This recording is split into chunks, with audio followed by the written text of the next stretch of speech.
The hospital at night is never truly silent. Machines hum softly, monitors beep at steady intervals, and footsteps echo faintly in distant hallways. But in room 14, the silence felt heavier. Michael lay motionless in his bed, his chest rising and falling with the help of a machine, his body fragile, his future written off. Doctors had spoken their verdict. There was nothing left to do. Michael was only 36, once strong, once fearless, once the kind of man who ran toward danger when others fled. A firefighter, a protector, a father, and a husband. Now, reduced to a shadow of the man he once was, he lay surrounded by wires and tubes. His body was failing. His spirit seemed unreachable. The team of specialists had already done everything they could: surgeries, treatments, endless rounds of medication. Each one promised a chance, but each one ended the same way. His condition worsened, and hope slipped further away. Finally, the doctors told his family the truth they dreaded. Prepare yourselves. He won't recover. The words shattered them. Sarah, his wife, could no longer bear the sight of him like this. She visited less, staying away not out of cruelty, but because watching him slip away was unbearable. His children, too young to understand, clung to her, asking when their father would come home. She had no answers. Friends who once filled the waiting room faded away, offering excuses, convincing themselves there was nothing more to be done. Michael was alone, but not completely. Anna, a young nurse assigned to his ward, could not ignore the emptiness in his room. She saw his chart, read the notes, heard the whispers from other staff. Hopeless case, they called him. A bed waiting to be freed. But when she looked at him, she didn't see a case. She saw a man who had given his life to saving others, now abandoned when he needed saving most. On her evening shift, she pulled a chair close to his bed. She studied his face, pale and still, then looked down at his hand lying limp on the sheet. Slowly, she reached out and took it. His skin was cold, lifeless almost, but she held it firmly. She didn't speak at first. She simply stayed. Minutes passed, hours passed. Still she sat, her hand never leaving his. Other nurses came and went, glancing in with pity or disapproval. "Why waste time?" one muttered. Anna ignored them. She was not wasting time. She was giving it. Eventually, she whispered his name. "Michael, you're not alone. I'm here." There was no response. His chest continued to rise and fall with the machine's rhythm. His eyes remained closed. But Anna didn't stop. She began to talk to him about her day, about the patient she had seen, about the weather outside. It didn't matter what she said. What mattered was that someone was speaking to him. Someone still believed he could hear. Night after night, Anna repeated the ritual. She held his hand, she spoke to him, she sat with him when no one else would. It became more than duty. It became a promise. And then, something began to happen. It was small at first, barely noticeable. On the nights when Anna stayed, Michael's vitals seemed steadier. The monitor's beeps, once erratic, held a stronger rhythm. His breathing, though still assisted, seemed less strained. The changes were so subtle that most dismissed them as coincidence, but Anna saw it differently. She believed he was responding. Still, the rest of the staff had given up. Doctors avoided his room except for required checks. Even his family began to accept the inevitable. Only Anna refused. She held his hand tighter, she whispered more words, she waited for something, anything that would prove she was right. And in the deep silence of room 14, something was waiting too. Because sometimes, when science has no answers, when hope has vanished, all it takes is one person who refuses to let go. And Anna was that person. This was the beginning of a story that would leave everyone, family, doctors, and even Michael himself astonished, because against all odds, against every prediction, the man who was left for dead was about to prove that life can return in the simplest of ways. Not through medicine, not through machines, but through the touch of a hand that refused to let go. Before the hospital walls, before the machines and the silence, Michael was a man defined by action. At 36, he had already lived a life that most people would describe as heroic. He was a firefighter, a man who rushed into flames when others ran away, who carried strangers out of danger without asking for thanks. His coworkers described him as fearless, relentless, and loyal. His neighbors saw him as the one who would shovel their snow, fix their roof, or stop to talk even after a long shift. To his children, he was simply Dad, the man who carried them on his shoulders and told bedtime stories in a voice that made them feel safe. But the accident changed everything. It happened one winter evening when Michael and his team responded to a house fire in the outskirts of town. The flames were vicious, feeding on old wood and dry air. Inside, a family was trapped. Michael didn't hesitate. He stormed through the smoke, guided by instinct and courage. He pulled 2 children to safety and went back for more. That was when the floor collapsed beneath him. He fell hard, striking his head and crushing his body under beams and debris. His team dragged him out, unconscious, broken, but alive. At first, there was hope. He survived the night. Surgeons worked tirelessly to repair his shattered body, stabilizing him with metal plates, tubes, and machines. For days, his family clung to the possibility of recovery. Sarah sat by his bed, whispering promises of a future.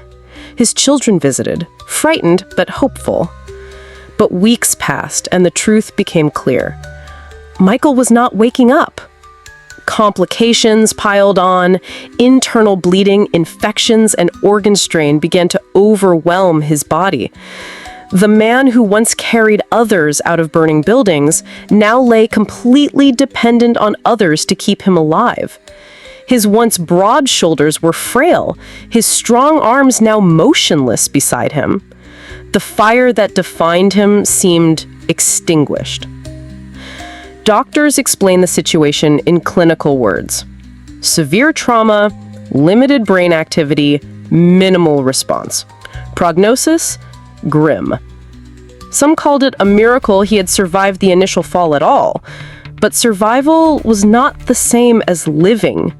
His family, already exhausted and heartbroken, began to prepare for the end. Sarah's visits grew shorter. The children stopped coming altogether, haunted by the sight of their father lying still, surrounded by machines. Friends faded too, their calls and visits replaced by silence. Michael's world shrunk to a single hospital room: white walls, sterile smells, flickering monitors. His life became a cycle of treatments, tests, and procedures that changed nothing. To the staff, he was just another patient among dozens. A chart, a number, a name on a door. But that wasn't the full story. Inside that broken body, Michael was still there. His mind floated in darkness, but faint sparks of awareness remained. He could hear voices, distant and blurred. He could feel the warmth of a hand, the difference between day and night, the rhythm of life continuing around him. He wanted to fight. He wanted to come back. But his body was too weak, and everyone believed he had no strength left to give. Except one nurse. Anna saw the man beneath the tubes and wires. She read his history, saw the notes about his accident, and studied the photographs his children had once taped to the wall. Photos of a smiling father in uniform, of family vacations, of birthdays filled with joy. She knew there was more to him than the hopeless label scrawled on his chart. While others avoided the room, Anna leaned in.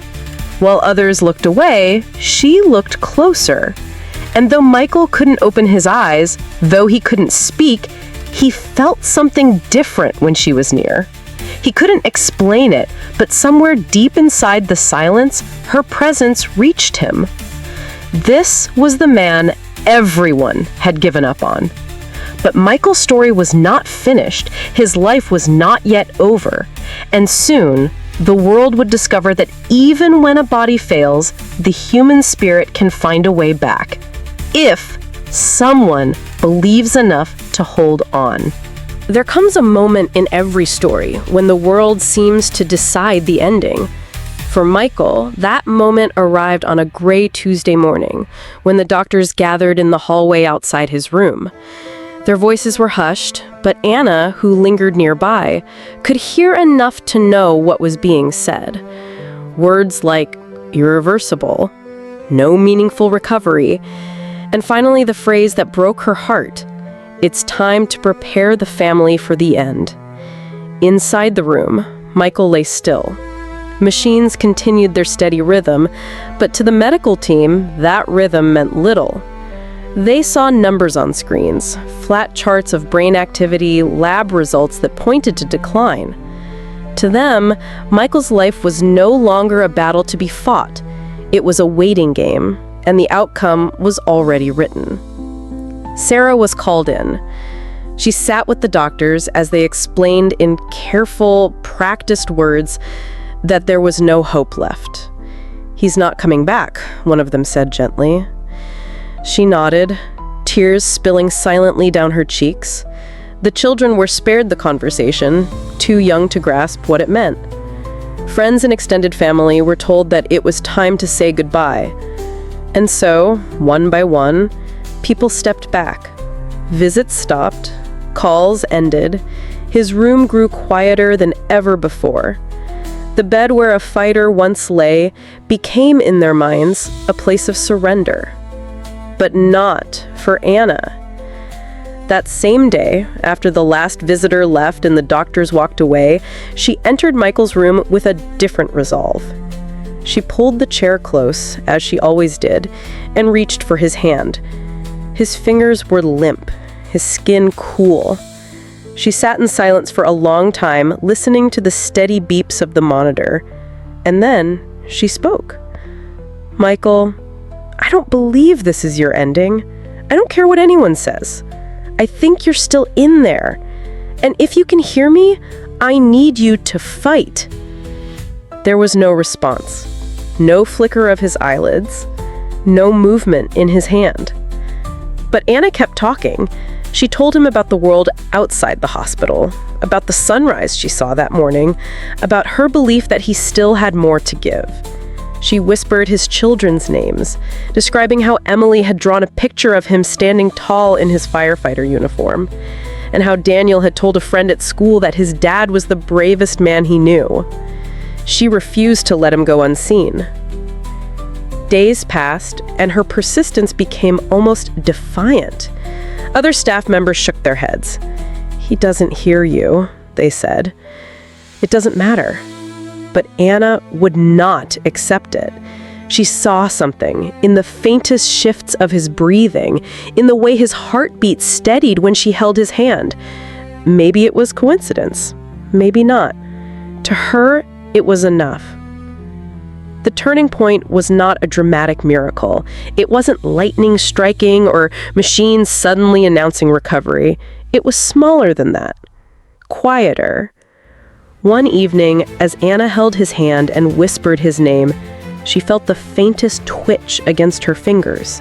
She froze, heart racing.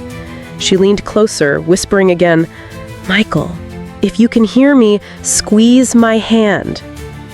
There was no squeeze, only stillness. She waited, hope flickering, but nothing came. And yet she knew what she felt. She knew it wasn't her imagination. It was something. From that moment, Anna's resolve hardened. She wasn't just caring for a patient anymore. She was fighting for a man the world had already given up on. She decided she would not let go, not until Michael himself decided otherwise. The turning point was invisible to everyone else, but to Anna, it was real. The doctors had closed the book, the family had walked away, but in the quiet of room 14, with nothing but a faint twitch and the steady hum of machines, a new chapter had begun. And though no one else could see it, Michael's story was far from over. Nurses who passed by room 14 began to notice something strange. It wasn't dramatic, not the kind of miracle you read about in newspapers, but it was there, subtle and persistent. Michael's vitals seemed different on the nights Anna worked. His breathing steadier, his heart rate calmer. His numbers, though still fragile, leaned towards stability when she was at his side. Some dismissed it as coincidence. Machines fluctuate, bodies shift, patterns come and go. But Anna felt it every time she sat with him. She held his hand, whispered encouragement, and watched the monitors find a rhythm that matched her presence. It was as if his body knew he was not alone. She spoke to him constantly, simple things at first, what the weather was like outside, the silly mistake she made in the break room, the songs she remembered from childhood, then deeper things, reminders of who he was, of the life waiting for him, of the people who loved him even if they were too afraid to show it. She told him about Emily's drawing still taped to the wall, a picture of her dad standing strong, holding a fire hose like a hero. She told him about Daniel's school project on bravery, where he wrote that his father was the bravest man he knew. Other nurses thought it was odd. Doctors scoffed. "He doesn't hear you," one said. "This is just comfort care." But Anna didn't believe that. She had read enough studies to know that patients sometimes respond to voices, to touch, to connection. And more than studies, she believed in her heart that Michael was still in there. The mystery deepened when she noticed tiny changes others ignored. A flicker of his eyelids when she said his name, the faintest increase in pressure when her hand held his. Even his breathing shifted, slower and more controlled when she read stories aloud. None of it was enough to prove consciousness, but it was enough for her. Anna began to document what she saw. A small notebook tucked in her pocket became a record of every moment. Monday night, fingers twitched once. Thursday, eyes moved slightly when Emily's name was spoken. She knew the evidence was fragile, but she didn't care. For her, it was a lifeline. And though she couldn't explain it, Michael himself felt something too. Deep inside the fog where days blurred and darkness weighed heavy, he could sense warmth, a voice that pierced the silence, a touch that reminded him he was still alive. He couldn't respond, not yet, but he clung to it. It kept him tethered when everything else tried to pull him away. One evening, during a particularly long shift, Anna leaned close and whispered, "Michael, if you can hear me, I want you to fight. I know you're still in there. I can feel it." She waited, heart pounding, eyes locked on his hand. For a moment, nothing happened. Then, the faintest flicker of movement, a tiny twitch, so slight she thought she imagined it, but she knew she hadn't. It wasn't proof, not the kind doctors demanded, but it was a mystery she was determined to solve. Other staff continued their routine, treating Michael as if he were already gone, but Anna knew better. Something was happening beneath the surface, something science couldn't yet explain. And she wasn't going to stop until the world saw it too. The hospital had learned to expect nothing from room 14. Days passed in routine. Nurses came and went, checking numbers, adjusting tubes, recording data on charts that never seemed to change. Doctors stopped by less and less. Even family visits had ceased, the once crowded waiting room long since emptied. For everyone else, Michael was already gone. But Anna stayed. She continued her ritual as if it were the most important duty she had ever been given. Every evening, she would pull her chair close, take his hand, and speak. She reminded him of his children's laughter, of the smell of smoke and rain after a fire was put out, of the way Sarah used to wait at the window for him to return from long shifts. She read books aloud, told him hospital gossip, even hummed songs under her breath. Her words filled the silence. Her presence kept him tethered. One evening, after a long shift, Anna's voice grew softer. Exhaustion weighed on her, but she refused to leave without saying goodnight. She leaned close, her hand wrapped around his, and whispered, "Michael, if you can hear me, I need you to show me anything. Just let me know you're still here." At first, there was nothing, only the steady beeps of the monitor and the quiet hiss of oxygen. She closed her eyes, fighting the disappointment that threatened to overwhelm her. Then, something happened. His fingers twitched. It was faint, so faint she thought her mind was playing tricks, but she froze, breath caught in her chest, and looked down. Again, a small, almost imperceptible movement. His hand moved against hers. Her heart pounded. "Michael, do that again," she whispered urgently. "If you can hear me, squeeze my hand." She waited, hardly daring to breathe. For a moment, nothing.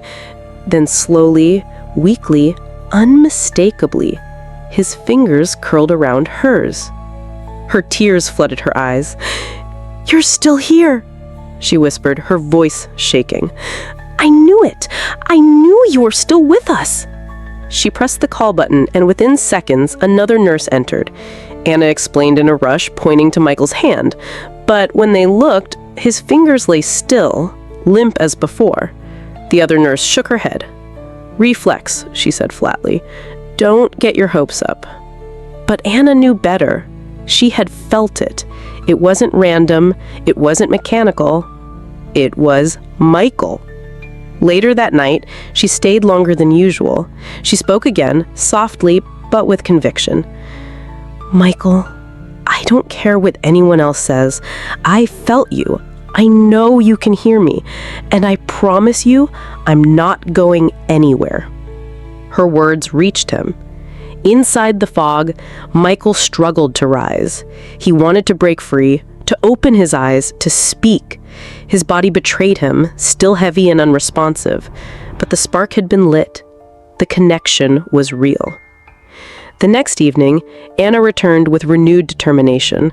She read aloud from a letter Emily had written to his father weeks earlier, a letter that the little girl had left on his father's nightstand weeks earlier. It was filled with crooked handwriting and misspelled words, but it carried the weight of a child's love. "Dear Daddy, please come back. I miss you. I love you. You're my hero." As Anna's voice trembled through the final words, she felt it again. Michael's lips moved. Barely audible, barely formed, but clear enough that she leaned in and caught it. A single phrase, hoarse and fragile. "Don't leave me." She gasped, tears spilling freely. He had spoken. Not a reflex, not an accident. Words. His first in weeks. The revelation changed everything. To Anna, it was proof that the man inside was fighting, clawing his way back from the edge. But to others, it was still dismissed. Doctors spoke of random neural activity, of meaningless noise from a body that had been too damaged for recovery. But Anna would not let them diminish it. She wrote it down in her notebook, underlined twice, and whispered to Michael, "That was real, and I heard you. You are not alone." The first revelation had arrived, fragile and fleeting. But it was enough to shift the story. Enough to turn a hopeless case into a mystery that demanded answers. Enough to prove that even when the world stops believing, a single voice, a single touch can bring someone back from the silence.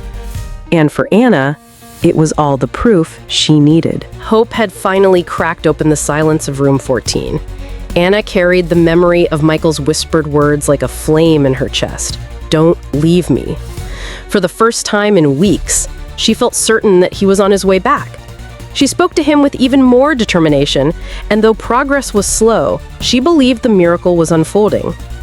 But healing is never a straight line. The closer light seems, the darker the shadows often become. One morning, alarms sounded from Michael's monitors. His breathing, once steady, grew shallow. His temperature spicked with sudden violence. The doctors rushed in, their voices sharp and hurried, and the word spread quickly through the ward. Infection, a severe one. It was the kind of complication that could erase every fragile gain he had made. Within hours, his body weakened further, his skin pale and clammy. Antibiotics were started, fluids adjusted, machines recalibrated, but the doctors' faces betrayed what their words tried to soften. This was bad. Very bad. Anna stood at the corner of the room, her heart sinking. She had fought so hard to convince herself and him that there was hope, and now it felt like everything was unraveling. She returned to his side as soon as the chaos settled, holding his hand, whispering, "You can't give up now, Michael. Not after everything. Not after you spoke to me." But the others weren't convinced. "It happens," one doctor said quietly. "Bodies this weak. Infections are often the final blow." Nurses shook their heads with pity. Some spoke of shifting priorities, of making him comfortable rather than fighting a battle they believed was already lost. Even Sarah, who had once hung on to every possibility, began to let go. She visited briefly, standing by his bed without words, her face hollow with exhaustion. Later, she overheard her in the hallway whispering to a relative on the phone, "I think it's time. He can't keep suffering like this." The words cut Anna deeply. She understood the family's pain, she understood the medical realities, but she couldn't reconcile them with the man whose hand had squeezed hers, whose lips had formed words no machine could explain. She had seen him fight, she had felt it, and she would not abandon him now. Through the long nights that followed, Anna refused to leave him. She brought recordings of his children's voices, playing them softly by his bedside. She read letters aloud, held photographs close to his chest, and whispered over and over, "You are not done. Stay with me." Michael, though trapped in fever and darkness, felt her presence like a lifeline. Inside his weakened body, he drifted between worlds, one pulling him under, the other holding him back. Her voice, steady and unyielding, anchored him to life. Every time she said his name, it gave him something to cling to. Days passed in tense uncertainty. His body battled against the infection, each moment a war invisible to the eye. Machines warned of danger, doctors warned of loss, but Anna clung to hope as fiercely as Michael clung to her hand. And then, slowly, the storm began to break. His fever dropped, little by little. His breathing steadied, his skin regained its warmth. The antibiotics began to work. Against every grim prediction, Michael pulled through. The relief was overwhelming, but it came with a lesson. His journey was not going to be simple. Every step forward could be followed by a step back. Every small miracle was fragile, threatened by setbacks that could undo it all in an instant. But Anna knew one thing for certain. If Michael had survived this, if he had endured the infection that should have ended him, then he was stronger than anyone believed. And if he was still willing to fight, then she was still willing to stay. The unexpected obstacle had threatened to erase their progress. Instead, it had deepened their bond. It proved that recovery was not a straight path. It was a battlefield. And as long as he kept breathing, Anna would not stop fighting alongside him. The infection had nearly stolen him away, but Michael survived, clinging to life with a strength no one expected. For Anna, it was proof that the fight was not over. She returned to his side with renewed determination, convinced that something extraordinary was on the horizon. And then, one quiet morning, it happened. The ward was unusually still, sunlight streaming weakly through the blinds of room 14. The air smelled faintly of disinfectant, the hum of machines filling the silence. Anna sat beside him, her hand wrapped around his as always. She had been speaking softly about nothing in particular: the weather outside, the birds she heard on her way to work, the dreams she had the night before. It was a ritual now, words flowing into the silence, a bridge between his world and hers. As she spoke, she felt it again. A twitch in his fingers, stronger this time, more deliberate. Her breath caught. She leaned closer. "Michael, if you can hear me, squeeze my hand." And then he did. Not a faint reflex, not an accidental movement, a clear, undeniable squeeze. Tears stung her eyes, but before she could call for anyone else, something even more astonishing happened. His eyelids flickered, once, twice, then slowly lifted. His eyes opened. At first, they were unfocused, glazed with weeks of darkness. He blinked against the light, struggling to adjust. But then, gradually, his gaze steadied. His eyes searched the room, and finally, they locked onto Anna. Her voice shook. "Michael, you're awake." She could hardly breathe, afraid the moment would vanish like a fragile dream, but it didn't. His lips parted, dry and cracked, his voice barely a whisper. Where's my family?" Anna gasped, tears spilling freely down her cheeks. He was not only awake, he was aware. His words were not random sounds. They carried meaning. They carried memory. He remembered. The monitors beeped wildly, nurses rushed in, doctors followed close behind, the room filled with voices, urgent commands, the flurry of professionals trying to make sense of the impossible. Tests were ordered, lights flashed into his eyes, questions were asked. But through the chaos, Michael's gaze never left Anna. His hand remained locked with hers as if the world around them didn't exist. Doctors muttered in disbelief. He shouldn't be awake. This doesn't make sense. It's medically unexplainable. Yet there he was, alive, conscious, speaking. Anna bent close, whispering through her tears. "You did it. You came back." The news spread quickly. Staff whispered about the firefighter who had defied every prediction. Some still doubted, calling it temporary, a fleeting spark before the inevitable end. But Anna refused to see it that way. To her, it was not just a spark. It was the dawn. For Michael, opening his eyes was like surfacing after being trapped underwater for too long. The world was blurry, sounds muffled, his body weak beyond comprehension. But he was alive. He could see.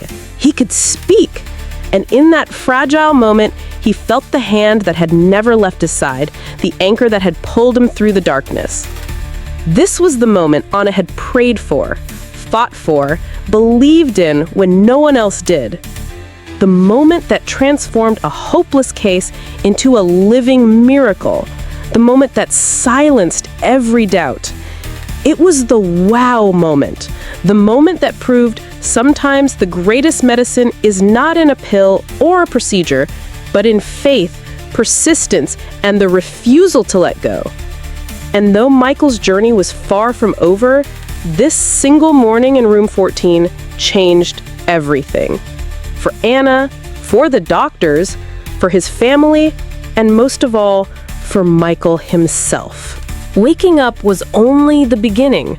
For Michael, opening his eyes felt like being reborn into a body that no longer belonged to him. Muscles had weakened, joints were stiff, and even the simple act of breathing without full support seemed impossible. He had survived the impossible, yes, but survival was not the same as recovery. The doctors were cautious.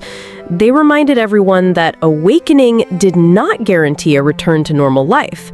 His brain had been deprived, his body ravaged by weeks of stillness, his organs still fragile from the infection. "It's a miracle he's conscious," one of them said. "But we must be realistic. The road ahead will be long and difficult." They were right. Michael's first attempts at movement were devastating. His arms trembled at the slightest effort. Lifting his head felt like moving a mountain. When therapists came to begin physical exercises, his frustration grew. Muscles that once carried strangers out of burning buildings could not even lift a cup of water. His voice cracked when he tried to speak more than a few words, the sound thin and broken. Every milestone came with pain. Sitting up required help. Standing felt impossible. Walking was a dream too distant to imagine. And with each failure, doubts crept in. Doctors questioned whether his progress could last. Some even wondered aloud if his awakening was a temporary spark, a cruel tease of hope before decline returned. He heard their doubts. He saw the pity in their eyes, the hesitation in their words.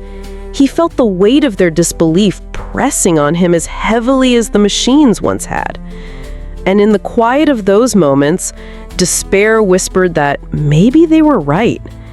Maybe he had come back only to suffer. But Anna was there. She refused to let the doubts take root. She stood at his bedside during therapy sessions, cheering his smallest efforts. When he lifted his hand an inch, she celebrated as if he had climbed a mountain. When he whispered a full sentence, she smiled with tears in her eyes. "You're stronger than you think," she told him. "Every breath, every word, every step, it matters." He fought, but the battle was grueling. His body resisted him, his mind wavered between hope and exhaustion. Nights were the hardest. Alone in his room, he felt the pull of surrender. But then Anna's voice returned, steady and unwavering. "You didn't come this far to stop now. You're here for a reason. Keep fighting." Her faith became his shield. When others doubted, she believed. When he doubted himself, she reminded him of who he had been, the firefighter, the father, the man who had never turned away from a fight. Slowly, painfully, he began to reclaim pieces of that man. The confrontation was not just with his broken body, it was with the world that had given up on him. Doctors who labeled him a miracle, but still expected failure. Family members who struggled to reconcile the man before them with the man they remembered. Even Michael himself wrestling with the fear that he would never be whole again. But every day he proved something. Not much, not yet, but something. A word spoken louder, a hand lifted higher. A moment of sitting without help. Tiny victories that most would overlook, but which Anna celebrated like triumphs. It was not easy. It was not fast. But it was happening. Michael was alive. Michael was fighting. And no matter how difficult the road ahead, Anna's presence reminded him of one truth. He was no longer walking it alone. The confrontation had begun. It was Michael against his body, his fears, and the doubts of the world. And though the battle would test him more than the flames ever had, he was ready to fight. The weeks turned into months, and every day in room 14 became a chapter of its own. The once hopeless patient who had been written off by doctors was now walking a path no one had believed possible. Michael's progress was slow, painful, and filled with setbacks, but it was undeniable. Each step forward was a triumph over fate itself. The first time he sat up on his own, Anna was there, tears in her eyes as she clapped softly. The first time he managed to stand with the help of two therapists, his legs shaking violently beneath him, Anna whispered, "I told you." And when he took his first step, just one, trembling and uncertain, the entire room felt the weight of the miracle. Word spread through the hospital. Staff who once avoided his room now stopped by, curious to see the man who had defied every prediction. Some called him lucky. Others used the word miracle. Michael himself, though still weak, simply said, "I'm not finished yet." Sarah returned more often, this time with the children. Their eyes lit up when they saw their father sitting upright, able to speak their names. Emily climbed carefully into his lap, her small arms wrapping around his fragile frame, while Daniel proudly showed him the school project he had written about bravery. Michael held them both, whispering, "You're the reason I fought." The doctors, still cautious, admitted what they could not deny. His recovery was not only unexpected, it was unprecedented. They spoke of medical terms and rare possibilities, but none of their explanations matched the reality before them. The truth was simpler, and everyone knew it. He had survived because he refused to let go, and because one nurse never did. For Anna, watching him return piece by piece was the greatest reward she could imagine. She had sat with him in the silence, whispered to him in the darkness, and now she watched him walk, speak, and laugh again. Her belief, once ridiculed, had become the foundation of his miracle. The day Michael finally walked out of the hospital was one no one would forget. He moved slowly, leaning on a cane, his body still fragile, but his spirit unbreakable. His children ran ahead of him, cheering, while Sarah held his arm with tears streaming down her cheeks. Anna walked beside him, quiet, proud, her hand steady at his back. Reporters later called it one of the rarest recoveries the hospital had ever witnessed. Doctors described it as medically unexplainable, but for Michael, it was simpler than that. It was a story of love, of faith, of human connection that refused to let him sink into the silence. Standing at the hospital doors, breathing fresh air for the first time in months, he turned to Anna. His voice, still rough but strong enough, carried the words he had waited to say. "You saved me. When everyone else gave up, you didn't. I owe you my life." Anna shook her head gently, smiling through her tears. "You saved yourself. I just refused to stop believing in you." The resolution was complete. Michael had not only survived, he had come back to life. His story was no longer about loss or despair. It was about hope. It was about the power of one person's refusal to let go, and it was about a man who had been given no chance and yet found his way back, step by painful step, into the arms of those who loved him. Michael's story did not end at the hospital doors. Walking out into the sunlight was not the finish line. It was only the beginning of a new chapter. His body still carried scars. His strength was limited. Each step outside those sterile walls was a reminder of how fragile life could be, and how precious. Yet to those who had once given up on him, his very existence was impossible to ignore. Newspapers told the story of the firefighter who survived the unsurvivable. Neighbors whispered about the man who came back from the edge of death. Strangers wrote letters, calling him an inspiration, a living miracle. But Michael knew the truth. His survival had not been written in charts or explained by science. It had been carved out of silence, through nights of whispered encouragement, through the touch of a hand that never let go. He owed his life to persistence, to faith, and to the courage of one nurse who refused to see him as lost. Life at home was both joyous and difficult. His children clung to him, their laughter filling the house once more. Emily loved to sit by his side, drawing pictures of their family together. Daniel asked endless questions about the fire, about bravery, about what it felt like to fight so hard to stay alive. Sarah, still fragile from the months of uncertainty, found herself watching him constantly, afraid he might vanish again. Recovery remained a battle. His body was not the same. He faced endless therapy, frustrating limitations, and the weight of knowing he would never return fully to the man he had been before. Yet every time despair tried to creep back, he remembered the darkness and the hand that pulled him through it. For Anna, the story was never about recognition. She went back to her shifts, to caring for others who were forgotten, unseen, written off. But in quiet moments, when she thought of Michael walking, speaking, living, she carried a private pride that no award could equal. She had witnessed the impossible, and in some way helped it happen. Michael visited the hospital months later, walking more steadily, his children at his side. Staff gathered in awe, seeing with their own eyes what they had once dismissed. Doctors who had signed off his fate now stood silently, humbled by the man who refused to be a statistic. He shook their hands politely, but when he saw Anna, he stopped.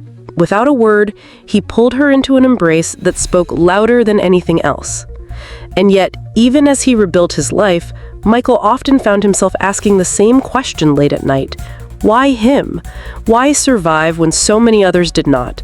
Why was his story different? He had no answers, only gratitude and the weight of knowing his second chance carried a responsibility. Because Michael's story was more than his own. It was a reminder that even when hope is gone, even when the world walks away, even when the charts say there is nothing left to fight for, life can surprise us. One voice, one hand, one refusal to let go can change everything. But what about those who don't have an Anna? What about the countless others lying in rooms just like his, waiting for someone to see them, to believe in them, to hold on when everyone else has let go? Michael's survival was not the end. It was a challenge, a call, a reminder that miracles do not always happen in blinding flashes of light. Sometimes they happen in whispers, in patience, in hands that hold on through the darkest nights. And maybe, just maybe, someone hearing his story tonight will be inspired to be that hand for someone else. The story of Room 14 was over, but the question lingered, powerful and haunting. How many more miracles are waiting, if only someone refuses to let go?